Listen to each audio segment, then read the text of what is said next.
¿Qué onda? Ay, perdón.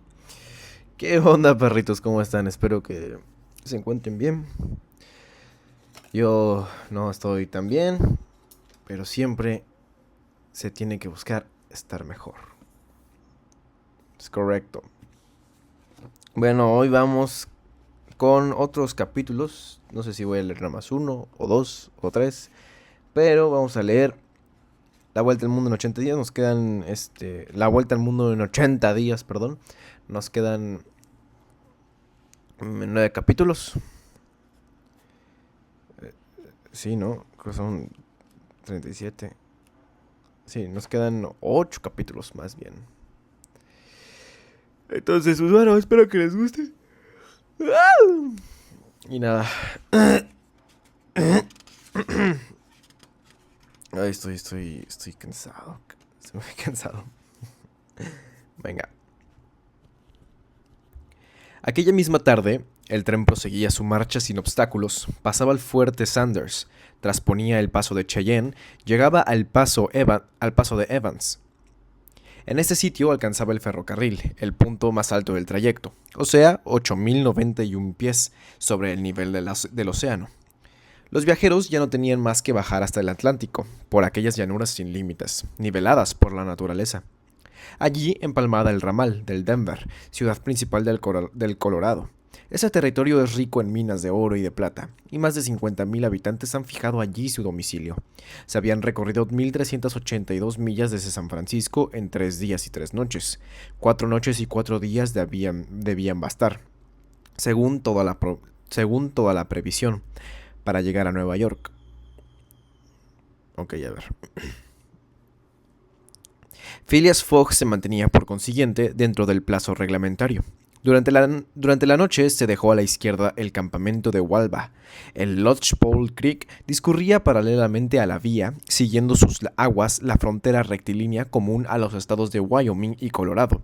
A las 11 entraban en Nebraska, pasaban cerca de Sedgwick y tocaban en Julesburg, situado en el brazo meridional del río Platte.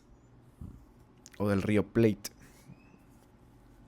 Allí fue donde se inauguró el Union Pacific el 23 de octubre de 1867, cuyo ingeniero jefe fue el general J. M. Dodge, y cuando se detuvieron las dos poderosas locomotoras que remolcaban los nuevos vagones de invitados, entre los cuales figuraba el vicepresidente Thomas C. Durant, allí se dio el simulacro de un combate indio. Allí brillaron los fuegos artificiales, en medio de ruidosas aclamaciones. Allí, por último, se publicó, por medio de una imprenta portátil, el primer número del Railway Pioneer.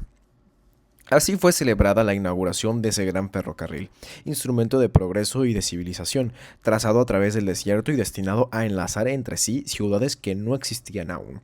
El silbato de la locomotora... El silbato de la locomotora, más poderoso que la ira de Anfión, iba a hacerla surgir muy en breve del suelo americano. A las 8 de la mañana, el fuerte McPherson quedaba atrás. Este punto dista 357 millas de Omaha. La vía férrea seguía por la izquierda del brazo meridional del río Platte. A las 9 se llegaba a la importante ciudad de North Platte, construida entre los dos brazos de ese gran río, que se vuelven a reunir alrededor de ella para no formar, en adelante ya, más que una sola arteria, afluente considerable cuyas aguas se confunden con las del Missouri, un poco más allá de Omaha.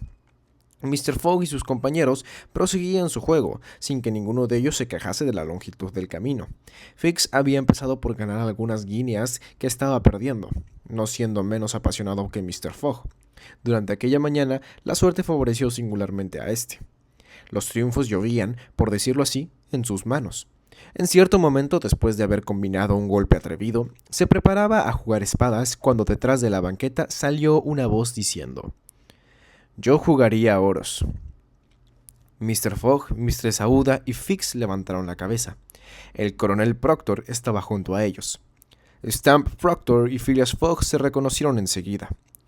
«Ah, sois vos, señor inglés», exclamó el coronel. «Sois vos quien quiere jugar espadas». «¿Y que las juega?», respondió con frialdad Phileas Fogg, echando un 10 de ese palo. Pues bien, me acomodo a que sean oros, replicó el coronel Proctor con irritada voz, haciendo ademán de tomar la carta jugada y añadiendo, no sabéis ese juego. Tal vez seré más diestro en otro, dijo Phileas Fogg, levantándose. Solo de vos depende ensayarlo, hijo de John Ball, replicó el grosero personaje. Mistress Aouda había palidecido, afluyendo toda su sangre al corazón. Se había asido del brazo de Phileas Fogg, que la repelió suavemente. Picaporte iba a echarse sobre el americano, que miraba a su adversario con el aire más insultante posible. Pero Fix se había levantado y, yendo hacia el coronel Proctor, le dijo: olvidáis que es conmigo con quien debéis entenderos, porque no solo me habéis injuriado, sino golpeado. Señor Fix, dijo Fogg, perdonad, pero esto me concierne a mí solo. Al pretender que yo hacía mal en jugar espadas, el coronel me ha injuriado de nuevo, y me dará una satisfacción. Cuando queráis y donde queráis, respondió el americano, y con el arma que queráis. Mistress Aouda intentó en vano detener a Mr. Fogg. El inspector hizo inútiles esfuerzos para hacer suya la cuestión. Picaporte quería echar al coronel por la portazuela, pero una señal de su amo lo contuvo. Phileas Fogg salió del vagón y el americano lo acompañó a la plataforma. Caballero, dijo Mr. Fogg a su adversario, tengo mucha prisa en llegar a Europa, y una tardanza cualquiera perjudicaría mucho mis intereses. ¿Y qué importa?, respondió el coronel Proctor.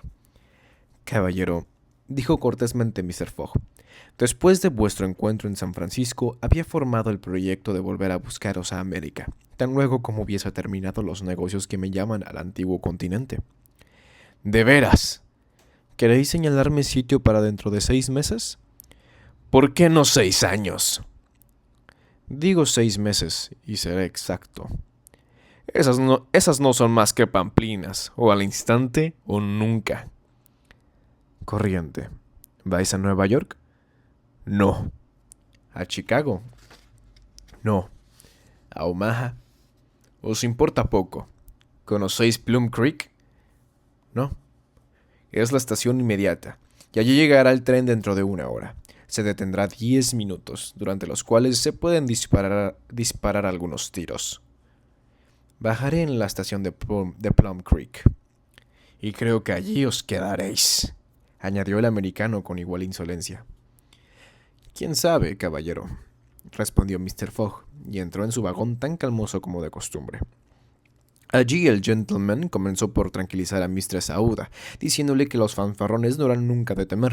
Después rogó a Fix que le sirviera de testigo en el encuentro que se iba a verificar. Fix no podía rehusar, y Phileas Fogg prosiguió, tranquilo, su interrumpido juego, echando espadas con perfecta calma. A las 11, el silbato de la locomotora anunció la aproximación a la estación de Plum Creek.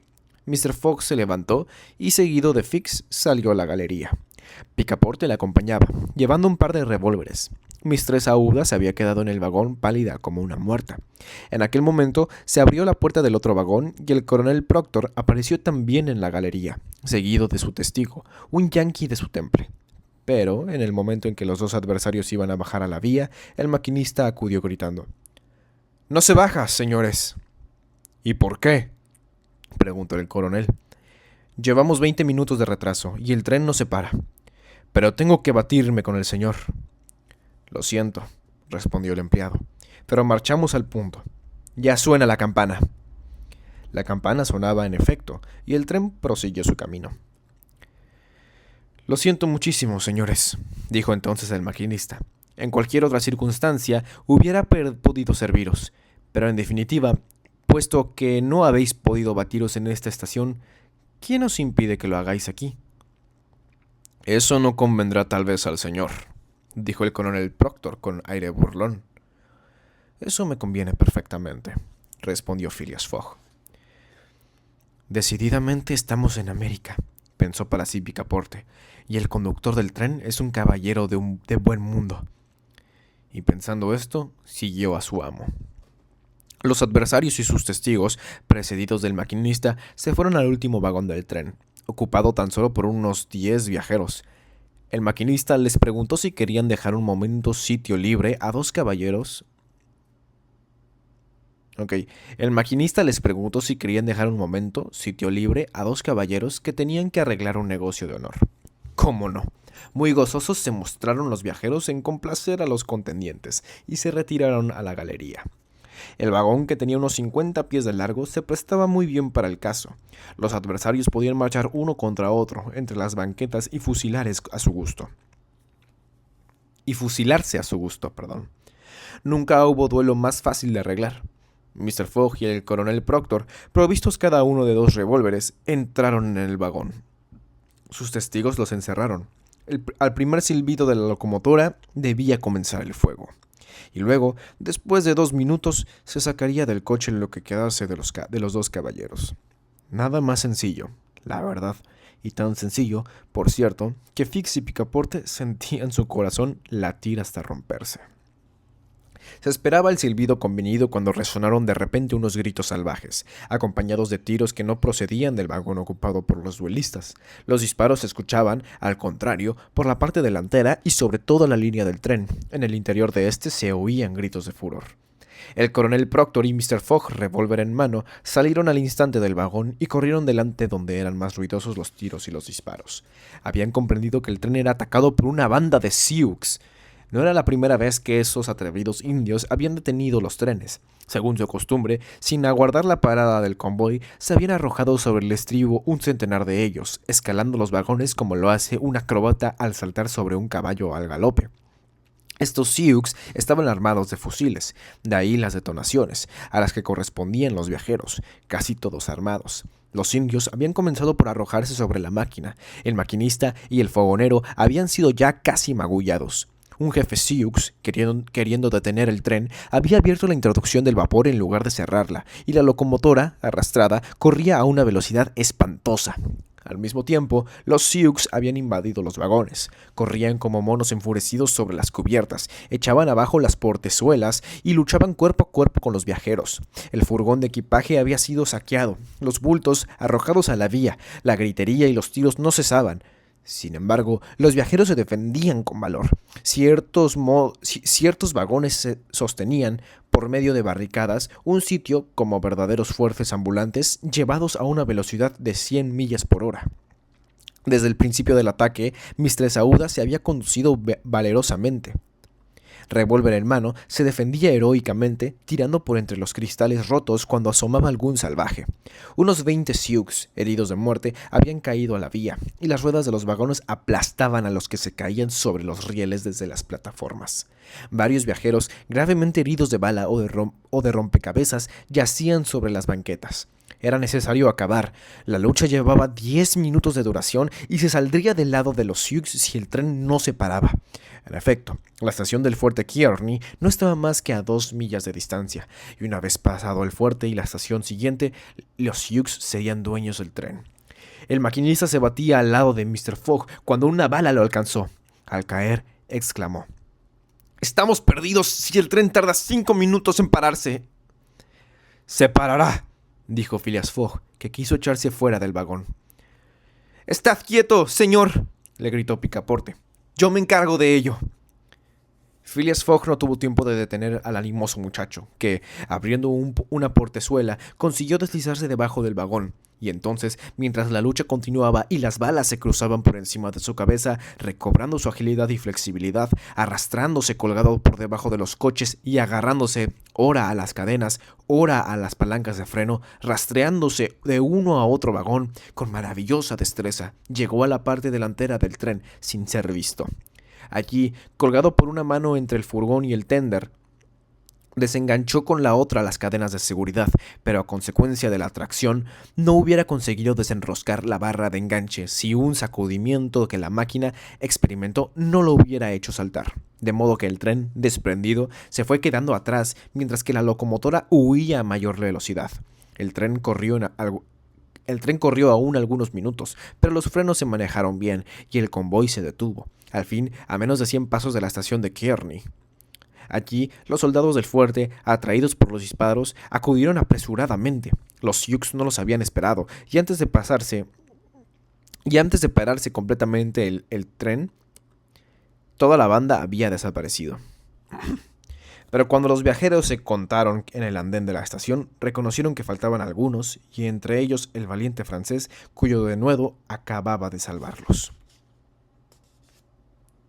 ¡A la madre! Así termina el capítulo, wow. Bueno, yo creo que sí vamos a leer otro capítulo, porque sí estuvo bueno. Bueno. Ok. Capítulo 30. Cada vez más cerca. Solo 7 capítulos. Vamos. Bueno, no, realmente sí creo que quedan 8. Con este quedan 8. Bueno, ahí ya veremos. Capítulo 30. 3 viajeros, incluido Picaporte, habían desaparecido. ¿Habían muerto en la lucha? ¿Estarían prisioneros de los Sioux? No podía saberse todavía. Los heridos eran bastante numerosos, pero se reconoció que ninguno lo estaba mortalmente.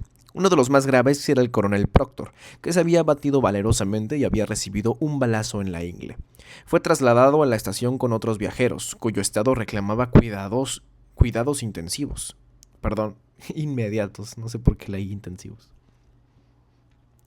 Mistress Aouda estaba a salvo. Phileas Fogg, que no había sido de los menos ardientes en la lucha, salió sin un rasguño. Fix estaba herido en el brazo, pero levemente. Pero Picaporte faltaba, y los ojos de la joven Aouda vertían lágrimas. Entretanto, todos los viajeros habían abandonado el tren. Las ruedas de los vagones estaban manchadas de sangre. De los cubos y de los ejes colgaban informes despojos de carne. Se veían por las llanuras largos rastros encarnados, hasta perderse de vista. Los últimos indios desaparecían entonces por el sur hacia el río Republican. Mr. Fogg permanecía quieto y cruzado de brazos. Tenía que adoptar una grave resolución. Mistress Aouda lo miraba sin pronunciar una palabra. Comprendió él esta mirada. Si su criado estaba prisionero, ¿no debía intentarlo todo para liberarlo de los indios? Lo encontraré, vivo o muerto, dijo sencillamente a Mistress Aouda. ¡Ah, Mr. Fogg! ¡Mr. Fogg!, exclamó la joven, haciendo las manos de su compañero y bañándolas de lágrimas. Vivo, añadió Mr. Fogg, si no perdemos un minuto. Con esta resolución, Phileas Fogg se sacrificaba por entero. Acababa de pronunciar su ruina. Un día tan solo de retraso le hacía faltar a la salida del vapor en Nueva York, y perdía la apuesta irrevocablemente. Pero no vaciló ante la idea de cumplir con su deber. El capitán que comandaba el fuerte Kearny estaba allí. Sus soldados, un centenar de hombres, se habían puesto a la defensiva, en el caso en que los Sioux hubieran dirigido un ataque directo contra la estación. Señor, dijo Mr. Fogg al capitán, 3 viajeros han desaparecido. ¿Muertos?, preguntó el capitán. ¿Muertos o prisioneros?, respondió Phileas Fogg. Esta es una incertidumbre que debemos aclarar. ¿Tenéis intención de perseguir a los Sioux? Esto es grave, dijo el capitán. Estos indios pueden huir hasta más allá de Arkansas. No puedo abandonar el fuerte que me está confiando. Señor, repuso Phileas Fogg, se trata de la vida de 3 hombres. Sin duda, pero ¿puedo arriesgar la de 50 para salvar 3? Yo no sé si podéis, pero debéis hacerlo. Caballero, respondió el capitán, nadie tiene que enseñarme cuál es mi deber. Sea, dijo con frialdad Phileas Fogg. Iré solo. Vos, señor, exclamó Fix, ¿iréis solo en persecución de los Sioux? ¿Queréis entonces que deje parecer a ese infeliz a quien todos los que están aquí deben la vida? Iré. Pues bien, no iréis solo, exclamó el capitán, conmovido a su pesar. No, sois un corazón valiente. 30 hombres de buena voluntad, añadió, volviéndose hacia los soldados. Toda la compañía avanzó en masa. El capitán tuvo que elegir 30 soldados y los puso a las órdenes de un viejo sargento. Gracias, capitán, dijo Mr. Fogg. ¿Me permitiréis acompañaros?, preguntó Fix al gentleman. Como gustéis, caballero, le respondió Phileas Fogg. Pero si queréis prestarme un servicio, os quedaréis junto a Mistress Aouda y en el caso de que me suceda algo... Una palidez súbita invadió el rostro del inspector de policía. Separarse del hombre a quien había seguido paso a paso y con tanta persistencia. Dejarlo, aventurarse así en el desierto. Fix miró con atención al gentleman y, a pesar de sus prevenciones, bajó la vista ante aquella mirada franca y serena. «Me quedaré», dijo. Algunos instantes después, Mr. Fogg, después de estrechar la mano de la joven y entregarle su precioso saco de viaje, partía con el sargento y su reducida tropa, diciendo a los soldados: «Amigos míos, hay 1000 libras para vosotros si salváis a los prisioneros». Eran las 12 y algunos minutos. Mistress Aouda se había retirado a un cuarto de la estación y allí solo aguardó, pensando en Phileas Fogg, en su sencilla y graciosa generosidad y en su sereno valor. Mr. Fogg había sacrificado su fortuna y ahora usaba su vida, todo sin vacilación, por deber y sin alarde. Phileas era un héroe ante ella. El inspector Fix no pensaba del mismo modo y no podía contener su agitación. Se paseaba calenturiento por el andén de la estación. Estaba arrepentido de haberse dejado subyugar en el primer momento por Mr. Fogg y comprendía la necedad en que había incurrido dejándolo marchar. ¿Cómo había podido consentir en separarse de aquel hombre, a quien acababa de seguir alrededor del mundo? Se reconvenía a sí mismo, se acusaba, se trataba como si hubiera sido el director de la policía metropolitana, amonestando a un agente sorprendido en flagrante delito de candidez. «He sido inepto», decía para sí. «El otro te habrá dicho quién era yo. Ha partido y no volverá. ¿Dónde apresarlo ahora? Pero, ¿cómo he podido dejarme fascinar así? Yo, Fix, yo, que llevo en el bolsillo la orden de prisión. Decididamente, soy un animal». Así razonaba el inspector de policía, mientras las horas transcurrían lentamente. No sabía qué hacer. Algunas veces tenía la idea de decírselo todo a Mistress Aouda, pero comprendía de qué modo serían acogidas sus palabras por la joven. ¿Qué partido tomar? Estaba tentado de irse, a través de las llanuras, en busca de Fogg. No le parecía imposible volver a dar con él. Las huellas del destacamento estaban impresas todavía en el nevado suelo. Pero luego todo vestigio quedaba borrado bajo una nueva capa de nieve. Entonces el desaliento se apoderó de Fix. Experimentó un insuperable deseo de abandonar la partida, y precisamente se le ofreció ocasión de seguir el viaje, partiendo de la estación de Kearney. En efecto, a las 2 de la tarde, mientras la nieve caía a grandes copos,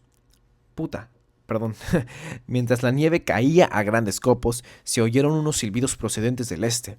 Una sombra enorme, precedida de un resplandor rojizo, avanzaba con lentitud, considerablemente abultada por las brumas, que le daban fantástico aspecto. Sin embargo, ningún tren de la parte del este era esperado todavía. El auxilio pedido por teléfono no podía llegar tan pronto, y el tren de Omaha a San Francisco no debía pasar hasta el día siguiente. No tardó en saberse lo que era. La locomotora, que andaba a corto vapor y dando grandes silbidos, era la que, después de haberse separado del tren, había continuado su marcha a tan espantosa velocidad, llevando consigo al maquinista y al fogonero inanimados. Había corrido muchas millas y, después, apagándose el fuego por falta de combustible, la velocidad se fue amortiguando hasta que la máquina se detuvo 20 millas más allá de la estación de Kearney. Ni el maquinista ni el fogonero habían sucumbido y, después de un desmayo bastante prolongado, habían recobrado los sentidos.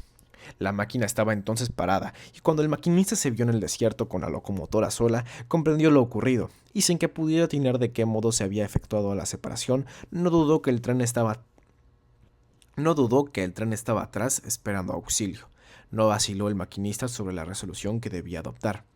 Proseguir el camino en dirección de Omaha era prudente. Volver hacia el tren, en cuyo saqueo estarían quizás ocupados los indios, era peligroso. No importa. Se rellenó la hornilla de combustible, el fuego se reanimó, la presión volvió a subir y a cosa de las 2 de la tarde, la máquina regresaba a la estación de Kearney, siendo ella la que silbaba sobre la bruma. Fue para los viajeros gran satisfacción el ver que la locomotora se ponía a la cabeza del tren. Iban a poder continuar su viaje, tan desgraciadamente interrumpido. Al llegar la máquina, Mistress Aouda preguntó al maquinista: ¿Vais a marchar? Al momento, señora. Pero esos prisioneros, nuestros desventurados compañeros... No podemos interrumpir el servicio, respondió el maquinista. Ya llevamos 3 horas de retraso. ¿Y cuándo pasará el otro tren procedente de San Francisco? Mañana por la tarde, señora. ¡Mañana por la tarde! Pero ya no será tiempo. Es preciso aguardar. Imposible. Si queréis partir, al coche. No marcharé, respondió la joven. Fix había oído la conversación. Algunos momentos antes, cuando todo medio de locomoción le faltaba, estaba decidido a marchar, y ahora que el tren estaba allí y no tenía más que ocupar su asiento, lo retenía un irresistible impulso. El andén de la estación le quemaba a los pies y no podía desprenderse de allí. Volvió al embate de sus encontradas ideas y la cólera del mal éxito lo ahogaba. Quería luchar hasta el fin. Ay. Entretanto, los viajeros y algunos heridos, entre ellos el coronel Proctor, cuyo estado era grave, habían tomado ubicación en los vagones. Se oía el zumbido de la caldera y el vapor se desprendía por las válvulas. El maquinista silbó. El tren se puso en marcha y desapareció luego, mezclando su blanco humo con el torbellino de las nieves. El inspector Fix se quedó. Algunas horas transcurrieron. El tiempo era muy malo y el frío excesivo. Fix, sentado en un banco de la estación, permanecía inmóvil hasta el punto de parecer dormido. Mistress Aouda, a pesar de la nevada, salía a cada momento del cuarto que estaba a su disposición. Llegaba hasta lo último del andén, tratando de penetrar la bruma con su vista y procurando escuchar si se percibía algún ruido. Pero nada. Aterrida por el frío, volvía a su aposento para volver a salir algunos momentos más tarde y siempre inútilmente. Llegó la noche y el destacamento no había regresado. ¿Dónde estaría? ¿Había alcanzado a los indios? ¿Habría habido lucha? ¿O acaso los soldados perdidos en medio de la nieve andarían errantes a la aventura? El capitán del fuerte Kearney estaba muy inquieto, si bien procuraba disimularlo. Por la noche la nieve no cayó en tanta abundancia, pero creció la intensidad del frío. La mirada más intrépida no hubiera considerado sin espanto aquella oscura inmensidad. Reinaba un absoluto silencio en la llanura, cuya infinita calma no era turbada ni por el vuelo de las aves ni por el paso de las fieras. Durante toda aquella noche, Mistress Aouda, con el ánimo entregado a siniestros pensamientos, con el corazón lleno de angustia, anduvo errando por la linde de la pradera. Su imaginación la llevaba lejos, mostrándole 1000 peligros. No es posible expresar lo que sufrió durante tan largas horas. Fix permanecía quieto en el mismo sitio, pero tampoco dormía. En cierto momento se le acercó un hombre y le habló, pero el agente lo despidió, después de haberle respondido negativamente. Así transcurrió la noche. Al alba, el disco medio apagado del sol se levantó sobre un horizonte nublado, pudiendo, sin embargo, la vista extenderse hasta 2 millas de distancia. Phileas Fogg y el destacamento se habían dirigido hacia el sur, y por este lado no se divisaba más que el desierto. Eran entonces las 7 de la mañana. El capitán, muy caviloso, no sabía qué partido tomar. ¿Debían enviar otro destacamento en auxilio del primero? ¿Debía sacrificar más hombres con tan poca probabilidad de salvar a los que se habían sacrificado primero? Pero su vacilación no duró, y llamó con una señal a uno de sus tenientes, dándole orden de hacer un reconocimiento por el sur, cuando sonaron unos tiros. ¿Era esto una señal? Los soldados salieron fuera del fuerte, y a media milla vieron una pequeña partida que venía en buen orden.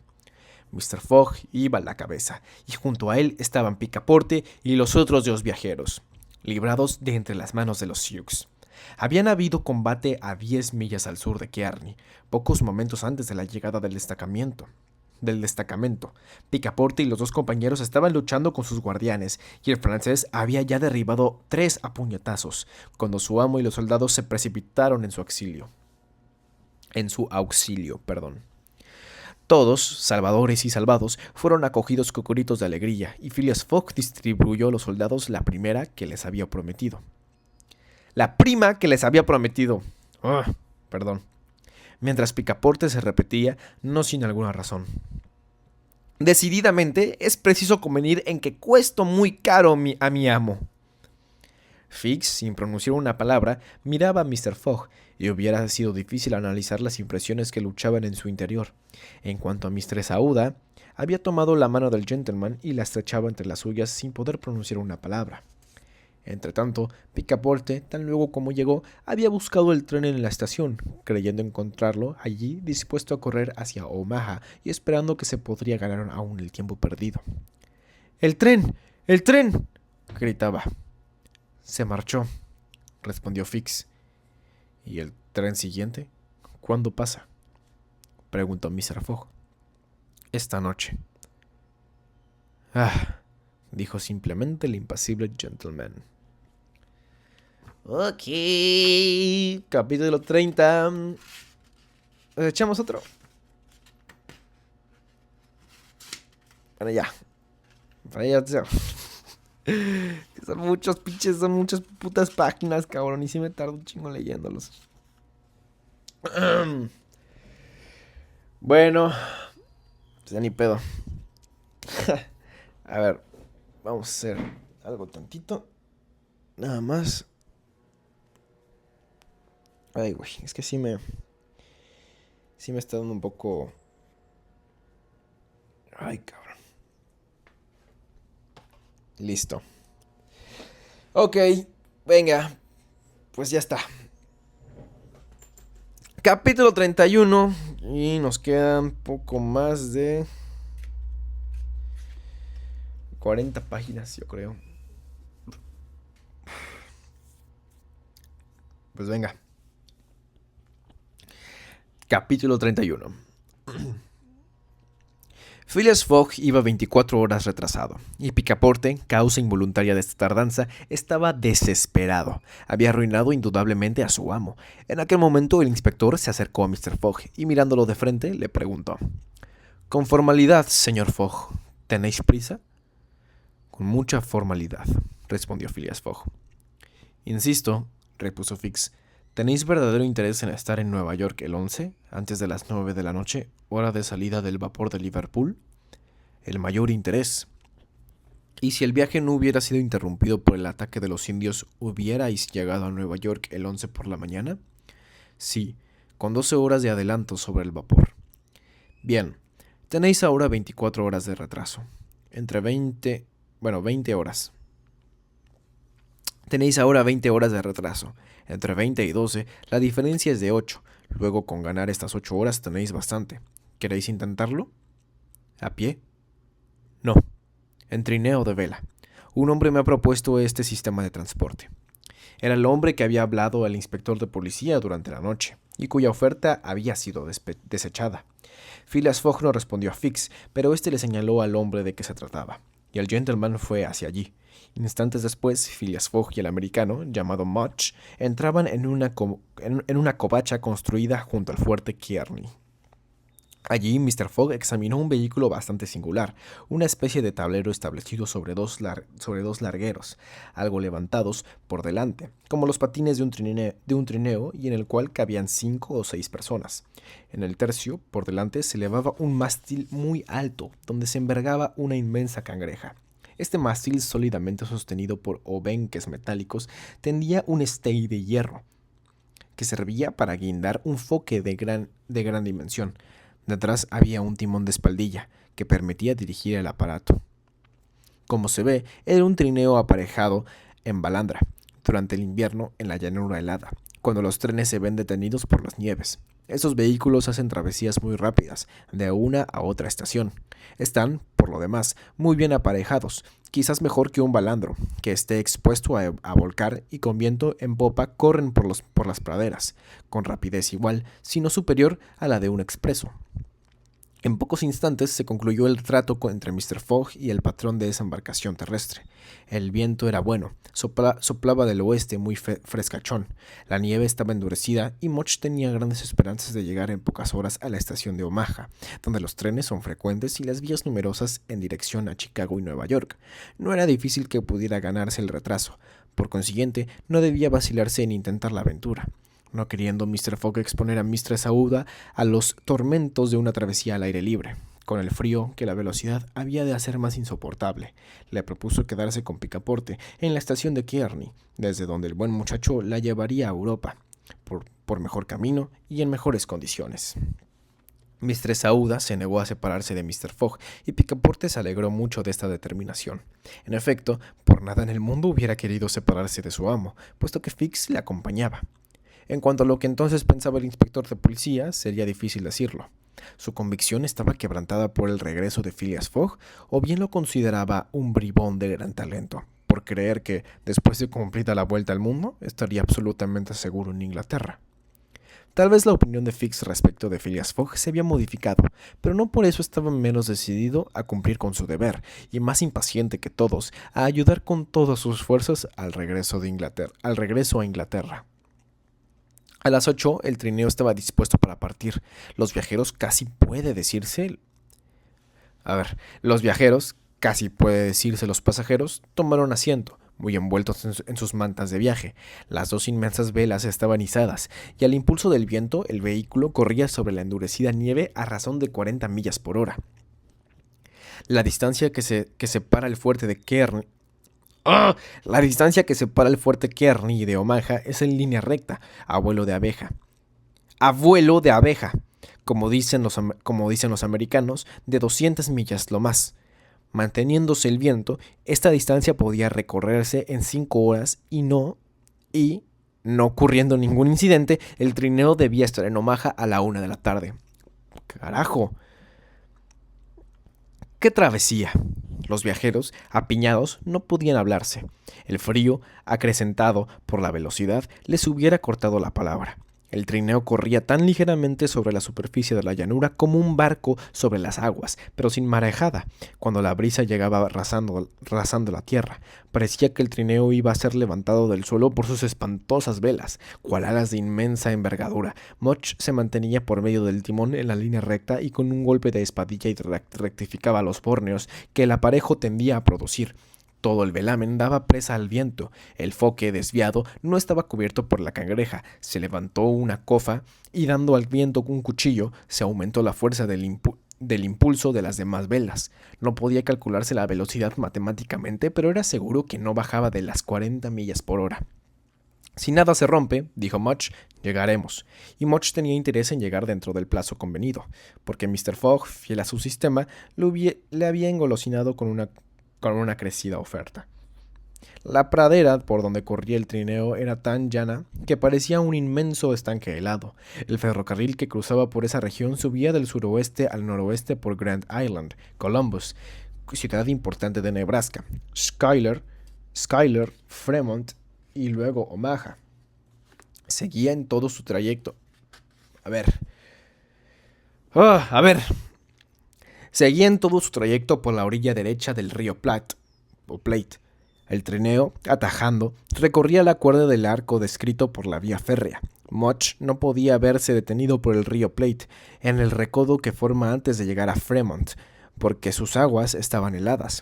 El camino se hallaba, pues, completamente libre de obstáculos, y a Phileas Fogg solo podían darle cuidado dos circunstancias: una avería en el aparato o un cambio de viento. La brisa, sin embargo, no amainaba.